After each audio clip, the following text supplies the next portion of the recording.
पिछले कई सालों से हमारी जो वो फंड से रियासी डिस्ट्रिक्ट से लेकर यहाँ से इस एरिया में किसी को ट्रैवल सब प्लान का पैसा अभी तक नहीं मिला, ना कोई रोड बना। अब मैं चाहता हूँ कि इस फंड्स को लागू किया जाए, ट्रैवल का जो पैसा है वो लागू किया जाए, ताकि इन लोगों का जहाँ कहीं गली कोचा बनाना है, कहीं रोड बनानी है, किसी जगह जो बनानी है, इन खानी बदोशों को काम कोशिश करें। गुजर बकरवाल फाउंडेशन के ज़ेर तले जो आज बैनर तले जो आज हमने ये प्रेस कॉन्फ्रेंस की है, जो हमारे मसाइल थे अभी पानी की मुश्किलात जो हमारे सामने थी, और उसके बाद बिजली की, रोड की, तरह तरह की जो मुश्किलातें जो थी, जो अभी हमने पहले भी बात की, अभी भी हमारे जो यहाँ जम्मू कश्मीर के इंचार्ज जनाब फ़ारूक बुजाड़ अहमद साहब जो अभी पूरी तफसील के साथ बात रखेंगे।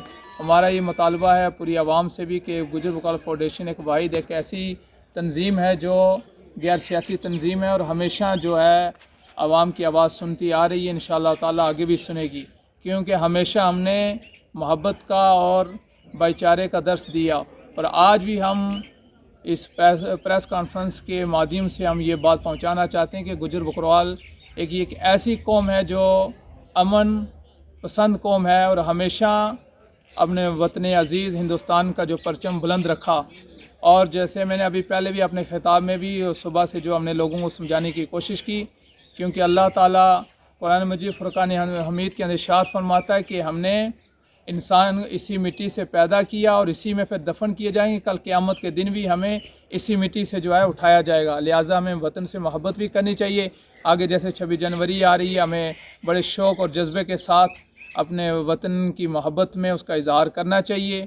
और सरकार से हमारी गुजारिश है कि हमारे गुजर बकरवालों की तरफ ख़ास तवज्जो दी जाए।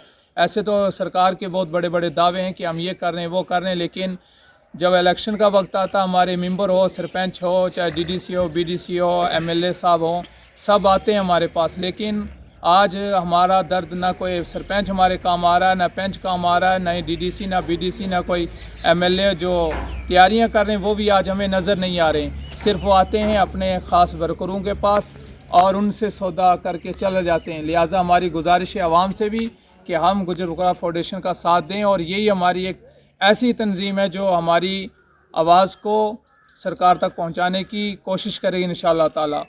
तो मैं अब गुजारिश करूंगा जो हमारे जम्मू कश्मीर के जो सदर साहब हैं जनाब फ़ारूक बुजाड़ साहब, वो भी अपनी बात आपके सामने रखेंगे। रियाज साहब ने आपको बताया कि हमारा मसला ये है कि हमने ये गुजर बकरवाल फाउंडेशन जो हमारा है, इसका ये है कि हम इनकी खानी बदोश लोगों की बात जो है ये एडमिनिस्ट्रेशन तक पहुँचाएँ और इनके मसाइल को हल करवाएं। और गवर्नर इंतज़ामिया से मेरी ये अपील है कि जो फॉरेस्ट एक्ट का कानून लाया था इनके लिए, ये सबसे बड़ा एक अहम अच्छा कानून था जिससे गुजर बकरवाल तबके को ज़्यादातर फ़ायदा हो सकता था। तो इसमें इन लोगों की जो फाइलें बनी, जिन लोगों का नाम रिकॉर्ड में नहीं था, इनकी ढोक बहक का मसला है। यहाँ से ये माल लेकर श्रीनगर जाते हैं 6 महीने वहाँ से यहाँ आ जाते हैं, तो यहाँ पे 2-3 महीने 4 महीने ये निकालते हैं बेचारे, तो इनका कहीं रिकॉर्ड में नाम नहीं है।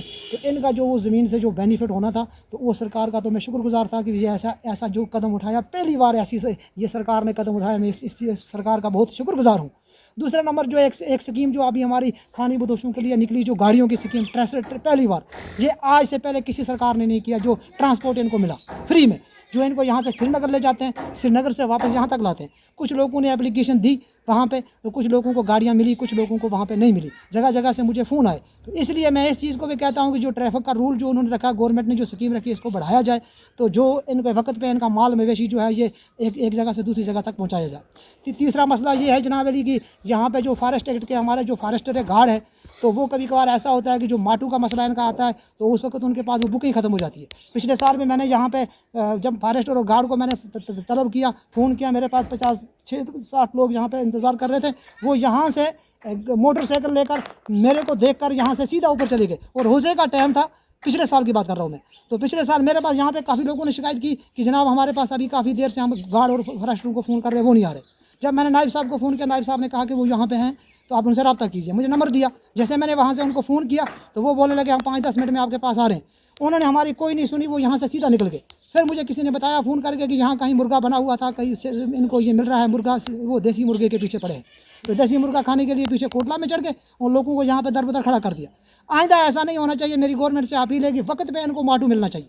गर्मी के मौसम माल की परेशानी होती है, मार्च में ही इनको माटू मिलना चाहिए, पहले मिलना चाहिए। उनकी बुकें ख़त्म हो जाती है तो ये गाड़ियों के पीछे सबसे बड़ा मसला, क्योंकि ये उनको फीस देते, माटू का भी मालिया तो देते हैं, ये मालिया देने के बावजूद भी इनको इंतज़ार करना पड़ता है। तो सबसे बड़ी ये भी मसाइल हमारा है। बाकी जो खाने बदोश गुजर बकरवाल मेरे जो लोग हैं, इनके काफ़ी सारे मसाइल हैं। इनके मसाइल जो है वो सारे के सारे हमारे मनोरमन में है, मैं काफ़ी आपको दे भी दूँगा। तो ये सारे इनके ज़मीन अलाट करने का मसला है, इनके बाकी जो आपके सामने अभी बात हुई, पानी का मसला है, बिजली का मसला है, समस्या जो है राशन कार्ड की समस्या जो है, एक तरह से दूसरी जगह जाते हैं, इनका कोई राशन कार्ड बेचारों का नहीं है, ना इनको कोई राशन मिलता है टाइम पे। देखो कोई राशन लबे तब ना सारा हाथ खड़ा करो, लबे कोई राशन तब ना मिले। अच्छा इनको यहाँ से जब जाते हैं श्रीनगर, इनको वहाँ पे कोई राशन नहीं मिलता, यहाँ पे भी ये आते हैं बेचारे, इनको कोई राशन यहाँ पे नहीं मिलता, ना राशन को राशन कार्ड में इनका नाम नहीं है बेचारों का। ऊपर से गवर्नमेंट की सोशल वेलफेयर की एक स्कीम थी कि राशन कार्ड साथ में लगाओ, डो मसाल बनाओ, जब इनका रिकॉर्ड ही नहीं, डो मसाल कैसे बनेगा। जिन लोगों की पेंशन लगी थी बेचारों की, जो लगी हुई थी बूढ़ों की बेचारों की, जो 60 साल का 70 साल का था, इस जो अभी नई स्कीम निकली है उससे मुझे लगता है कि ये सबसे पीछे जाएंगे। आज से पहले 70 साल तक इनका कुछ नहीं बना, आज भी जो स्कीम निकली है मुझे लगता है कि उन स्कीमों से ये महरूम रह जाएंगे। इसलिए इन लोगों की तरफ ज़्यादातर ध्यान दिया जाए। और सबसे गरीब तबका और सबसे मस्कीन तबका जो है वो गुजर बकरवाल है। उसके बाद एक हमारी जो मतलब एक बहुत बड़ी चल रही है, मेरे कुछ लोग हमारे प्यादल आए, कहाँ से क्या कहते हैं, लार से आए, कोई कंगन से आए, कहाँ से आए। मैं स्टेट प्रेसिडेंट होने के नाते गुजर बकरवाल फाउंडेशन की तरफ से मैं आपको मीडिया को ये बताना चाहता हूँ कि वो लोग आए 1947 से डिमांड कर रहे थे। पहाड़ी तबके के कुछ लोग हैं हमारे, वो जनरल कैटेगरी में आते थे, वो 1947 से फाइलें बनी थी, वो कमिश्नर के पास जाते थे। वहाँ पे कमिश्नर साहब ने एक बार कमिश्नर सेक्रेटरी ने उसको पूछा, भाई कि आपका इसमें ये है सजरा इसमें नाम है? उन्होंने बोला हमारा नाम नहीं है। उन्होंने बोला फिर तो आप गुजर नहीं है। तो उस वक्त में उनको मना किया गया। आज हमारे जनाब हामिद शाह साहब आए यहाँ पे, उनको कहा भाई कि हम एसटी का मसला इनको दे देंगे, हम नहीं कोई एतराज़, वो एसटी उनको दे दें, मगर हमारा जो एसटी है उसको 100% बढ़ाया जाए।